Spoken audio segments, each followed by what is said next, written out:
So we have a fair number of M3 screws and nuts in here. And those are from the conversion. And the rest of the pieces look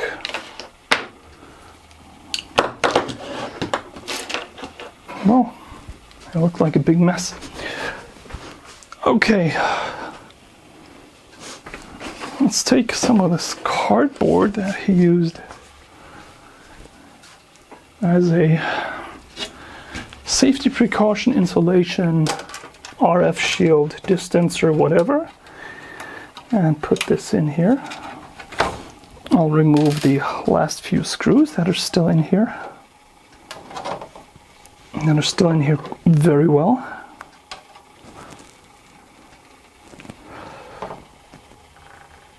Whoa.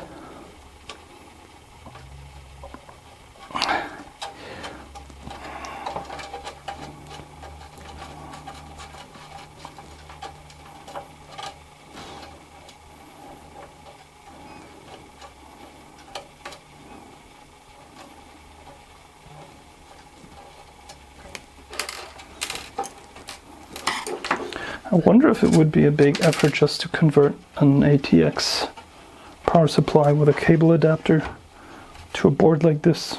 Probably not. Okay, everything's removed. I like it. So let's get rid of that battery.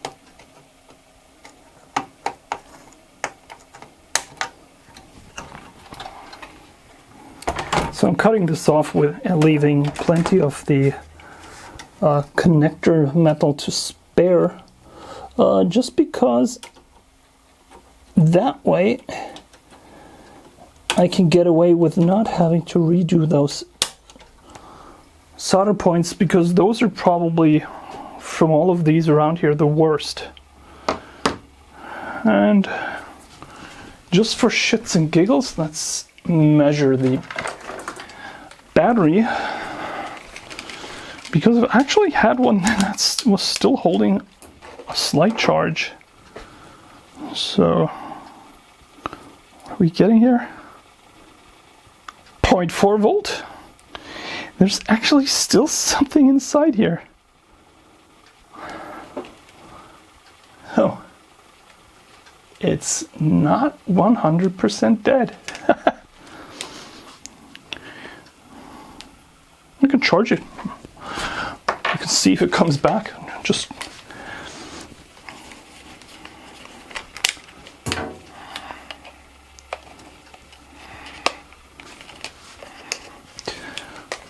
wait.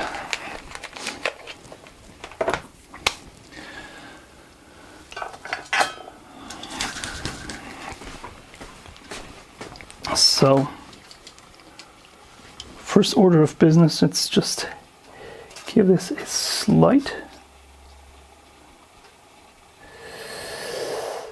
going over.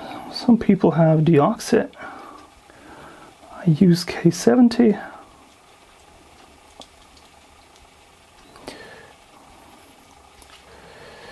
Let's just take the worst part of it off.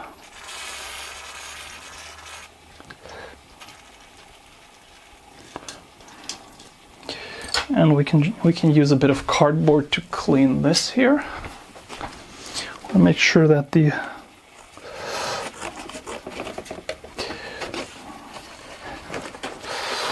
oxidization is taken off well here. It's too big.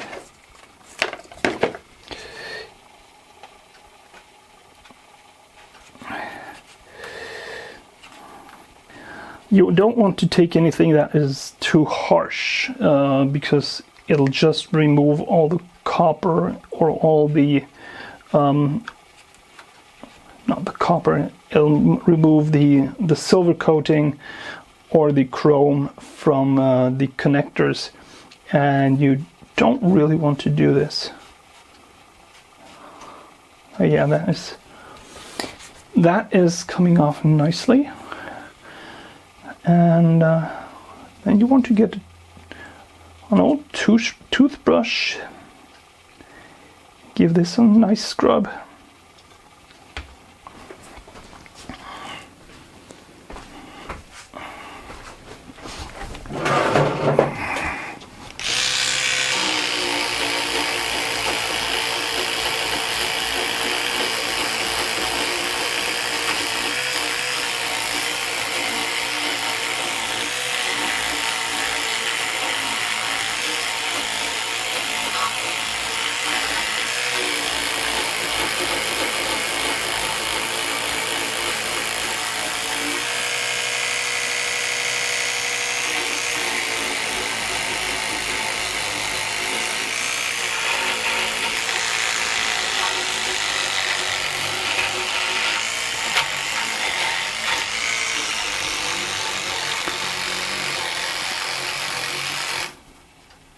Oh no, out of battery.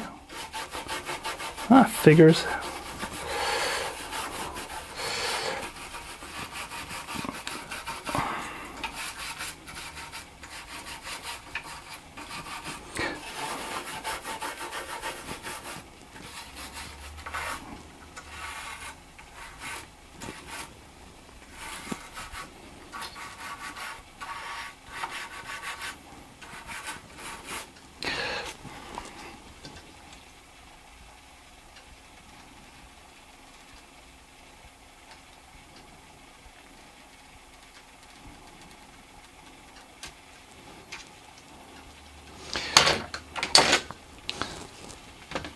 So I'm just using the deoxidizer as a first step.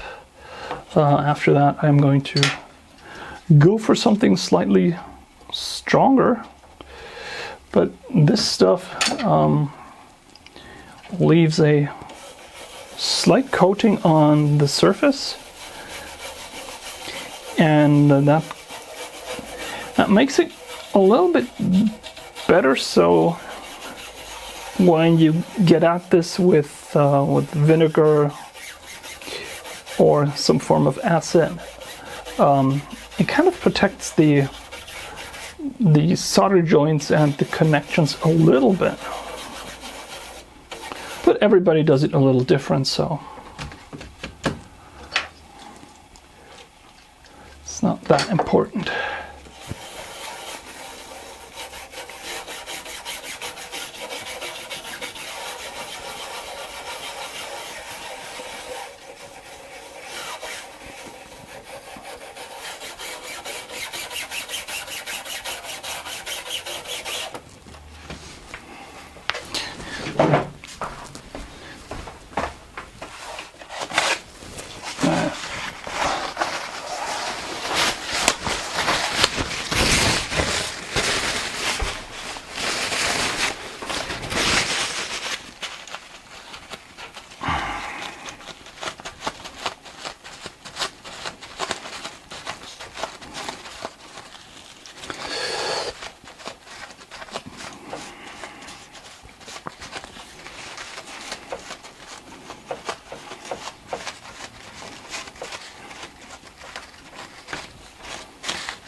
And as you can see, this already works pretty well. Let's see what it did to the front.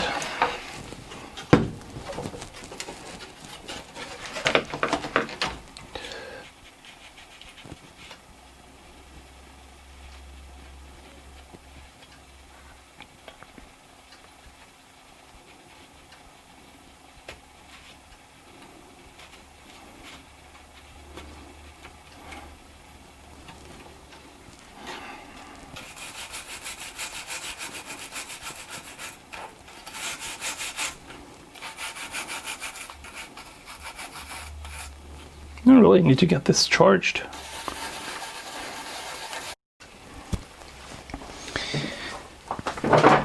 Okay, I'm charged back up again. I wanted to mention something. A few weeks ago, somebody mentioned to me that he didn't use vinegar to clear off the battery acid from the board, or the stuff that just clings to the board, and he will be using citric acid that you can just get for cooking and stuff. And he said it works at least as good and it doesn't stink as bad. And I just tried this out. So this is just a little bit of citric acid that you can use for cooking or for desserts or stuff. And it's just basically lemon juice. And he said I was supposed to use a small piece of wood as a spatula and just work it in, and the whole stuff that's on the surface would just cleanly come off. And boy, he was right. This is working pretty nicely.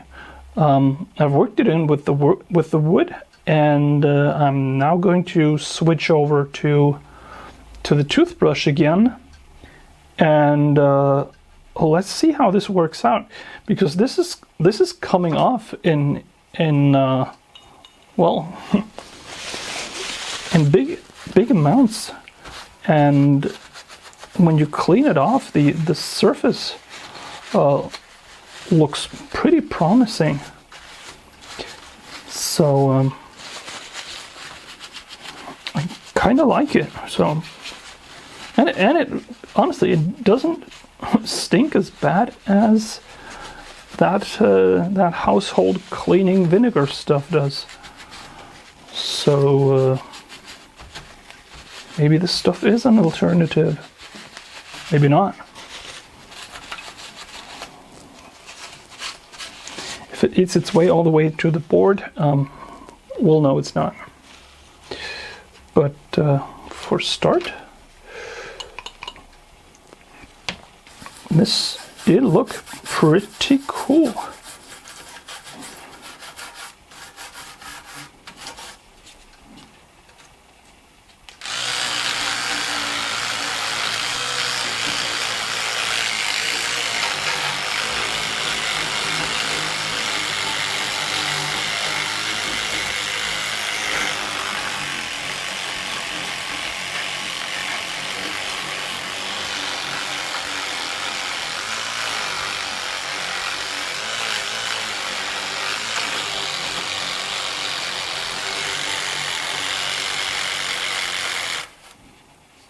And the battery's dead again. No.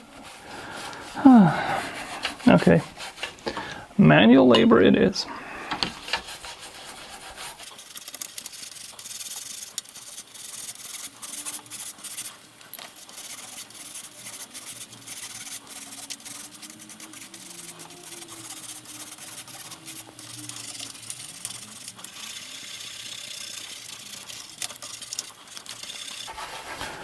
So I'm going to continue working this for a while, and I'll bring it back when I'm done.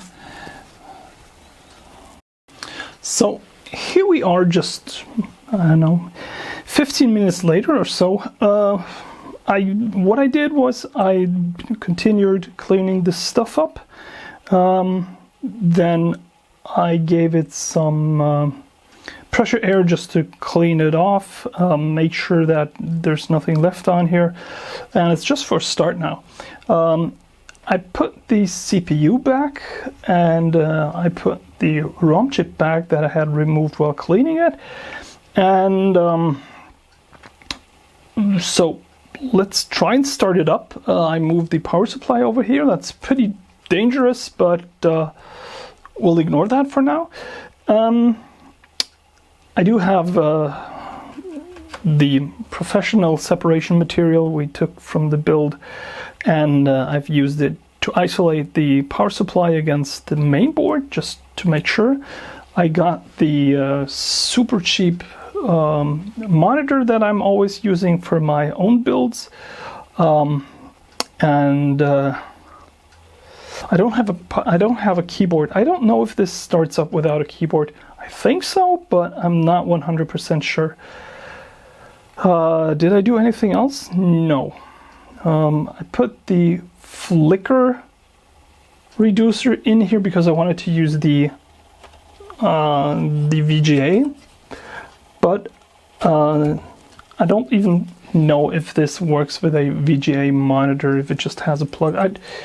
No idea, because I think this would be outputting PAL or NTSC. Probably PAL, because I think it's a European model, but I'm not entirely sure. So no idea what's going to happen. Since I turned it on before and it didn't work, I'm thinking it will probably not work. I'm keeping an eye on all the chips to see if there's smoke in their vicinity. Yeah, let's just see what happens. Power supply starts and we get nothing.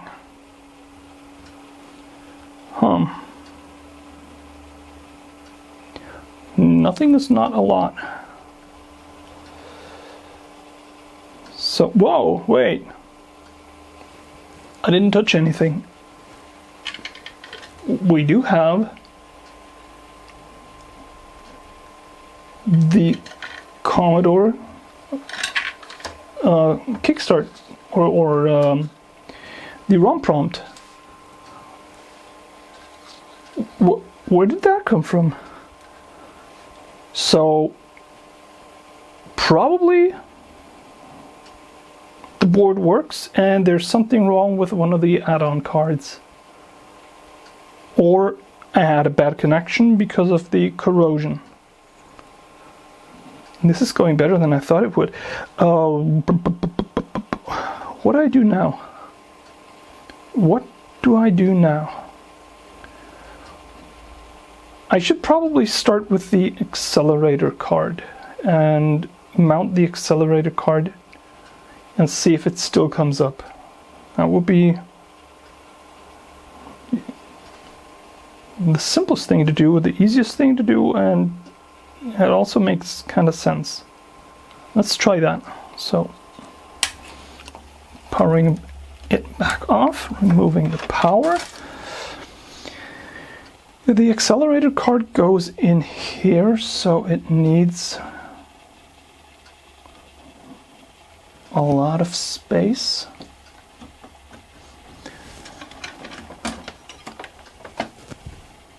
So there used to be a grounding band here. Guru ROM 6.1 with some sort of adapter. Oh, that thing still had corrosion. But I think I'm just going to try and wipe this off with some Contact 60. Yeah, that's coming off well enough. Oh yeah. So the corrosion from the leaking battery wasn't that bad. You can actually see that I can just wipe it off. There are some bare spots on here, but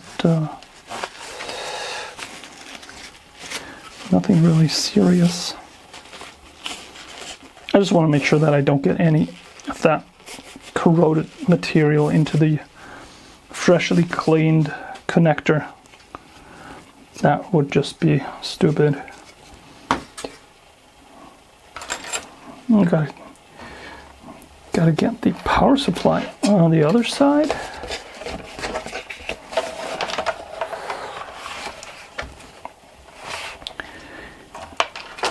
And this is super sketchy. And let's just slot this in. Nothing else changed. You can still see the screen. So let's do the power test again.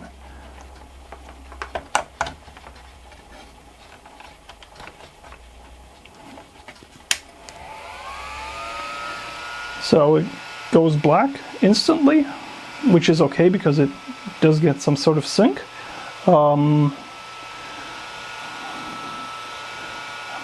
But it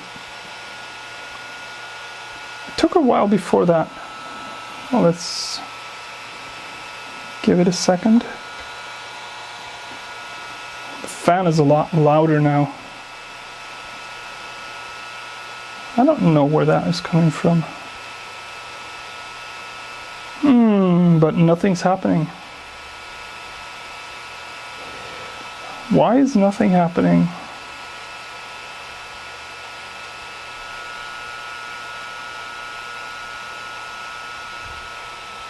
So maybe the accelerator card isn't okay, or it just takes a lot longer to start. Let's dig into that.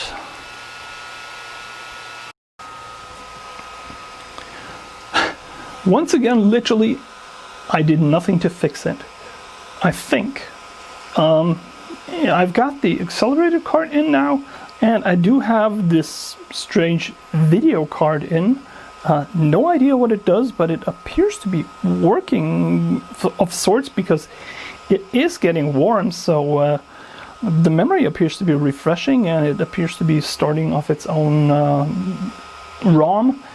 And I was just sitting here doing nothing, and all of a sudden I did get the software prompt. No idea where it came from. There was another message about some sort of software error for startup. I don't know if it can pull the BIOS from the hard drive because it's not connected right now. But from what I can see right now, this too appears to be working, at least in parts. And now it just started up. That's fun. So maybe some sort of connection, maybe something that needed to warm up. The fan noise that I was getting, I can show that. That is actually coming from the accelerator module, and I totally forgot that actually features a fan, and the fan is under here, and this fan is pretty broken, but I suppose we can just update that. Also, I did clean the connectors again, and this chip here had a little bit of corrosion, which I removed with a pick, and maybe it was some signal short under here. Apart from that, I didn't do anything to this board except clean the fan and take a look at it because it was so loud. But this is turning out into a really easy repair job, because if everything keeps fixing itself, then fine. Okay, so I think the next thing that I would want to do is I would want to try and get the system drive out and see if we can actually get some software to run on this, if there's anything on here that is still running. Because as I said, I don't have a keyboard, I don't have a mouse. Whatever I do, I have to kind of wing it. But it's working great so far.